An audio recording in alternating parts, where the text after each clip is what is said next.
Do you have any idea how much effort it took me so Charlie would finally look my way? I had to wake up extra early, curl my hair, wear makeup, pick out the best outfits, and wear heels to school every freaking day. Sweetheart, you should never have to change yourself for anyone to love you. That's a lie ugly people made up. Besides, boys like Charlie deserve a little effort. Boys like Charlie deserve to get their butt kicked. Vandalizing school property, cheating in exams, answering back to teachers. Have you met our teachers? They're so rude and obnoxious. And this school is so old, it's already falling apart. At least they're renovating now, thanks to Charlie. Now that's just dumb. No, Mom. Dragging your adult daughter out of a party in front of her friends is dumb. They all think I'm a loser now, especially Charlie. Nonsense. Listen, Tara, I don't want you to fall in trouble because of that butt-faced Charlie. He's not the right guy for you. And how do you know that? Because I fell for a guy like him, and it almost ruined my life. Sit down. There's something you need to know. Hi, I'm Sandy, and I have the craziest story to tell you. But first, like and subscribe to MSA. Dad had $1 million business. We lived in a mansion, and life was pretty much perfect. But when I turned 13, Mom left Dad for another man, and Dad couldn't take the betrayal. Dad was just getting over the shock when a month later, his business partner cheated him. He lost a ton of money, and after that, Dad just couldn't trust anyone. The new neighbor gives me the creeps. I think he's after my mansion. He's almost 85 years old. The only thing he's after is getting through another day without dying. But Dad got paranoid, hired a bunch of security guards, and installed over a dozen cameras around the house. By the time I turned 17, Dad's paranoia hit an all-time high. I wasn't allowed to go out with my friends, for movies, or stay beyond a particular hour. I was miserable. And then, a year later, I met Freddie. His dad was really rich, so you might think Freddie would be sophisticated and classy, but he was completely opposite. Freddie got a silver Cadillac for his birthday, but he hated the color, so he crashed it on purpose. That's nothing. Freddie's dad got married a couple of months back, and he spiked the food with earthworms.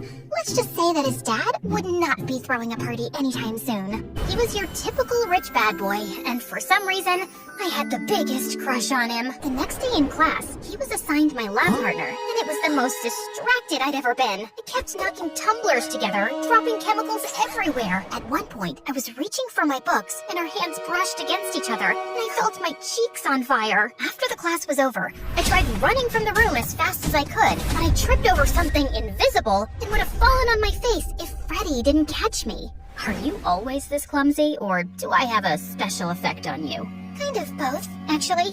Freddie gave me a smirk and offered to walk me out. We ended up having lunch together, and after that day, we just got closer. Soon after, Freddie and I started dating, and life with him was a blast. I snuck out every night and went to the craziest parties, fancy nightclubs, and the most exclusive restaurants where I met all of Freddie's friends, each one richer than the next. I was having the time of my life, and what made it better was that Freddie was an absolute sweetheart. I could talk to him about everything, and we had so much in common. My dad has never paid any attention until I ruined his wedding. Maybe because the snake he married asked him to keep an eye on me. At least you still have your freedom. I feel like a prisoner in my own house. Then one night, Freddie booked an entire amusement park for me.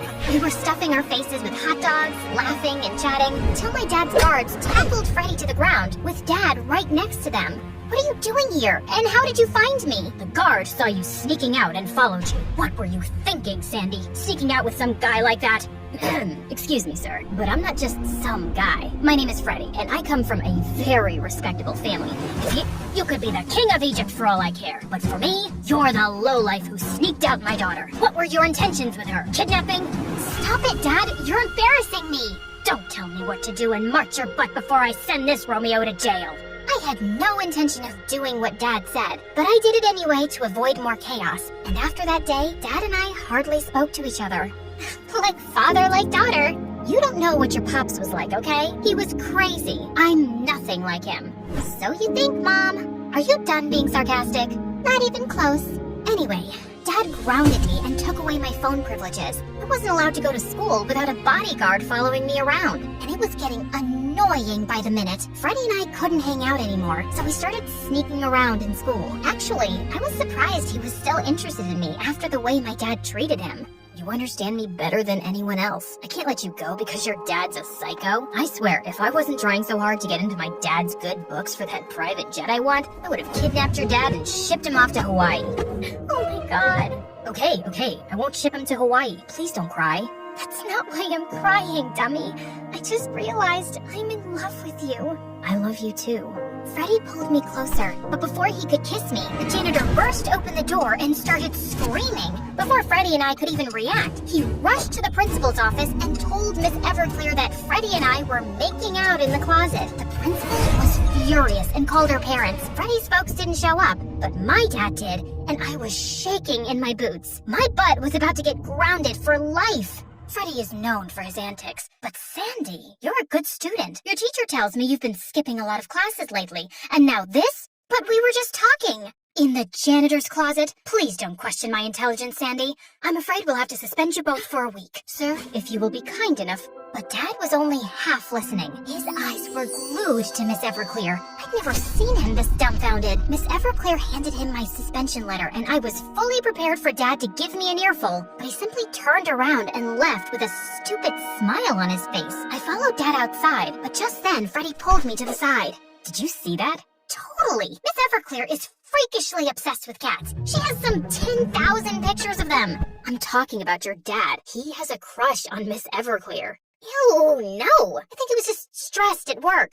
No, I'm a man and I know how a man reacts when he's in love. Your dad likes Miss Everclear, and this might be the end of all our problems. I don't see your point. Don't you get it? If your dad has a relationship of his own, then he'd probably be too busy to butt into our lives, and we can do whatever we like. You think that'll work? Absolutely. Love makes you blind. This would be perfect. For the next few days, Freddie and I followed Miss Everclear around like a shadow. We found out that she was staying in a dingy 2-bedroom house, loved eating frozen pasta, and was dating some wannabe Italian painter. Freddie's plan was simple. Take Miss Everclear's boyfriend out of the picture and replace him with Dad. We should hire a bunch of thugs to annoy Miss Everclear, and your dad can swoop in like a hero and save her. I know someone who might help. Absolutely not. It's too dangerous. I can hack into your dad's social media and slide into Miss Everclear's DMs. Bet that'll work. Okay, firstly, Dad doesn't have a social media account because he's afraid someone might invade his privacy. And secondly, I don't want to go to jail. Stop shooting down all my ideas. Then suggest something good. We were running out of options when one afternoon, Freddie and I were waiting outside Miss Everclear's house and saw her boyfriend hop his way to her home. And that's when the most brilliant idea hit me. I told Freddie and he immediately agreed. He jumped out of the car and rushed toward Miss Everclear's boyfriend. Excuse me, sir. Do you mind telling me where the aquarium is? I'm lost. Excuse, I'm late to meet my pretty girlfriend. Suddenly, Freddie hugged Miss Everclear's boyfriend and started crying like a little boy. Please, oh please, sir. I'm very sentimental about fish. My mom worked as a mermaid in an aquarium once, but then she grew older and quit.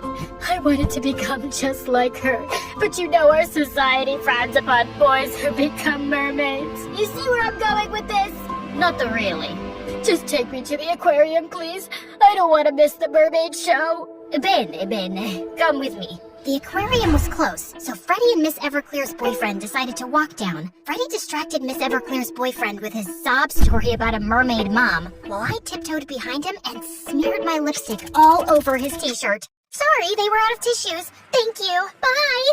Saying that, I rushed outside at the speed of light, and soon after, Freddie followed. We hid behind a tree close to Miss Everclear's house and watched her lose her mind over the lipstick-stained t-shirt, and then she kicked her poor boyfriend out of the house. The next thing we needed to do was to make Dad meet Miss Everclear again. Freddie's uncle was having a fundraiser, and he invited both Dad and Miss Everclear. They were chatting and having a great time until Miss Everclear's boyfriend showed up.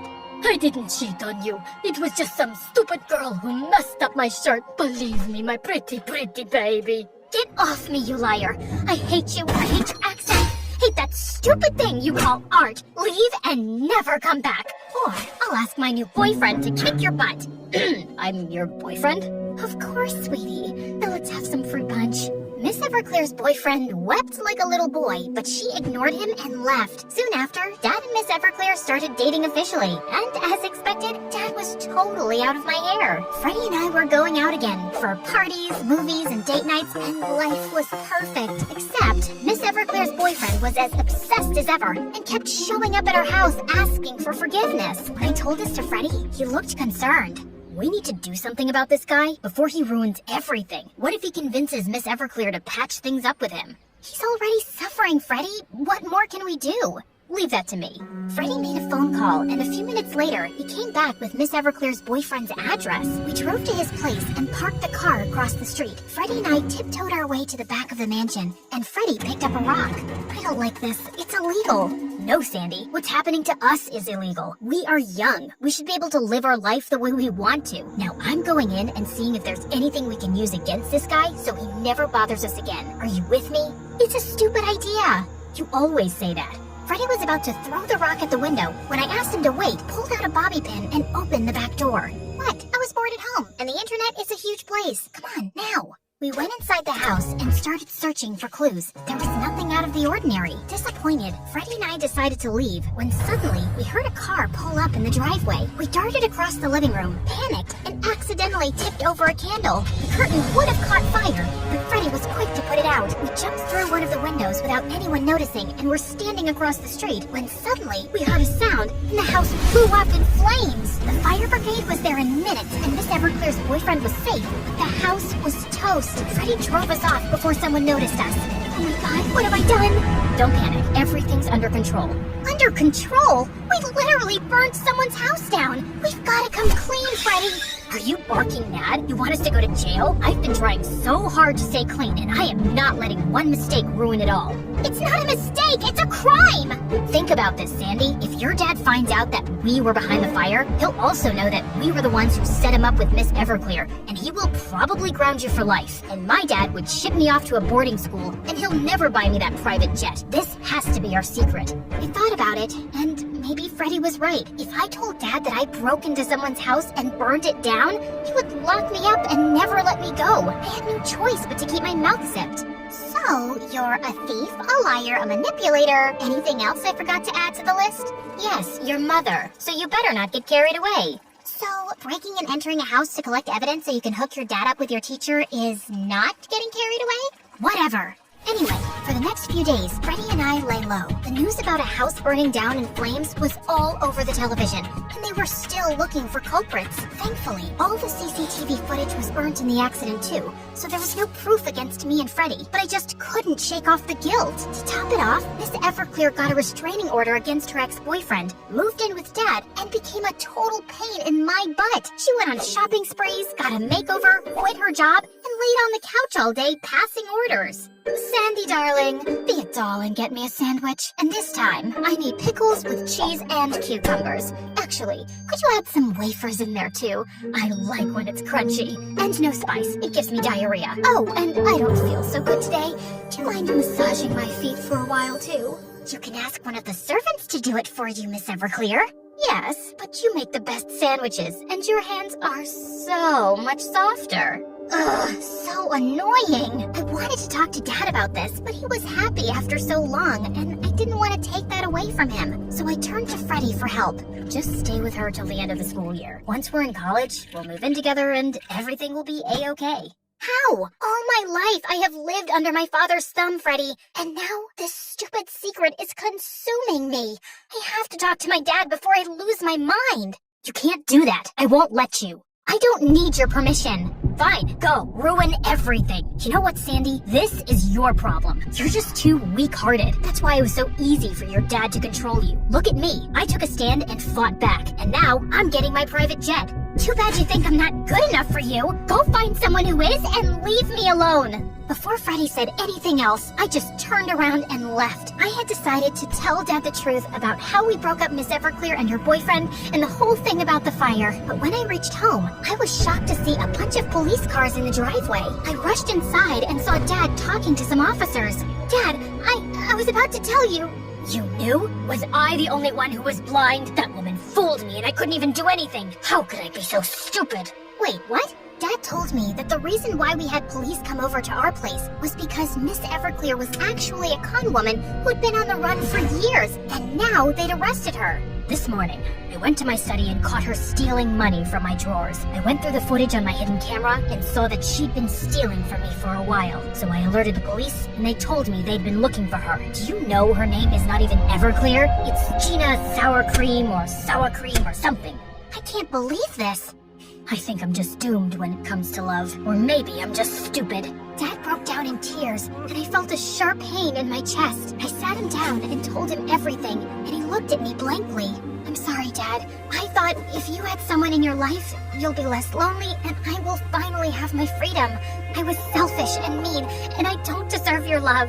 After your mom left, I was just too afraid to lose you too. I wanted you around me all the time, and I guess I forgot. You're a grown lady now, and you have your own life. I'm sorry too.